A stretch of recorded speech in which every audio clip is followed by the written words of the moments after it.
কোষে দেখি 1.2 এর 11 দাগের অঙ্কটা দেখো। এই অঙ্কটা করব, এখন এই অঙ্কটা করব, সবাই দেখে নাও। 11 দাগের অঙ্কটা খাতায় লিখে নিচ্ছি আমি।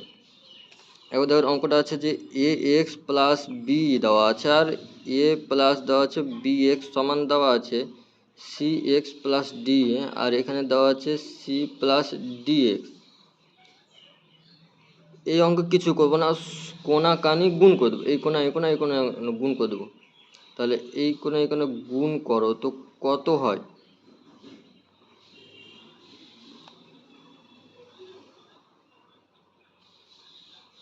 গুণ করলে হয়ে যাবে এ সি এক্স প্লাস কত হবে বি সি, সি দিয়ে গুণ, এবার plus A D X square plus B D X হয়ে গেল।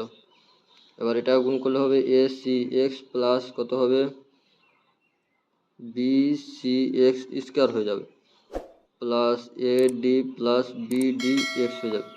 দেখো এখানে এ সি এক্স কেটে গেল, এখানে বি ডি এক্স কেটে গেল। থাকছে কি? থাকছে এ ডি এক্স স্কোয়ার থাকে গেল, আর এখানে থাকছে বি সি থাকছে, আর এখানে থাকছে B C X square plus A D থাকছে। এবার এক্স যুক্ত টার্মগুলোকে এক দিয়ে করে দিলাম, তাহলে A D X square minus B C X square সমান হচ্ছে এ ডি মাইনাস বিসি। এখান থেকে X square common, A D minus BC সমান এ ডি মাইনাস বিসি। এটা কেটে গেল, তাহলে এক্স স্কোয়ার সমান কত হচ্ছে? অন হচ্ছে।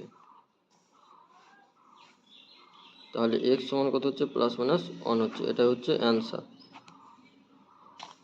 বা এটা থেকে লেখা যায় যে এক্স স্কোয়ার আছে, এটাকে লিখলাম A D minus BC by A D minus BC. এবার কেটে দিলাম, তাহলে এক্স স্কোয়ার সমান কত হচ্ছে? প্লাস এক্স স্কোয়ার সমান কত হচ্ছে? অন হচ্ছে। তাহলে এক্স সমান কত? Plus minus on. এটা বা এই দুই রকম নিয়মে করা যায়।